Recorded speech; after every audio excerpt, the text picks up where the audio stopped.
கர்த்தர் நல்லவர், தேவன் மாறாதவர். வேதத்துல நம்முடைய ஆண்டவருக்கு ஒரு நல்ல பெயர் கொடுக்கப்பட்டிருக்கு. அதுதான் யெகோவா ரஃபா. யெகோவா ரஃபா அப்படின்னா குணமாக்கும் கர்த்தர். ஆண்டவராகிய இயேசு கிறிஸ்து ஊழியம் செய்த நாட்கள்ல அவரிடம் திரளான ஜனங்கள் வருவாங்க. அதுல வியாதிப்பட்டவங்க ரொம்ப பேரு வருத்தத்தோட, வியாகுலத்தோட, மனபாரத்தோடு வருவாங்க. அவங்க ஒவ்வொருவரையும் ஆண்டவர் மனதுருகி தொட்டு சுகம் தருவார். நம்முடைய ஆண்டவர் மனதுருக்கமானவர்.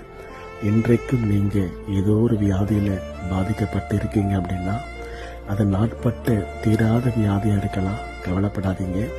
யெகோவா ரஃபா ஆண்டவர் இயேசு கிறிஸ்து உங்கள் வியாதிகளை அற்புதமா சுகமாக்குவார். ஆண்டவரை நம்புங்க. இயேசுவால முடியாத காரியம் ஒன்றும் இல்லை. அற்புத சுகத்தை பெற்றுக்கொள்வீங்க. ஆமென்.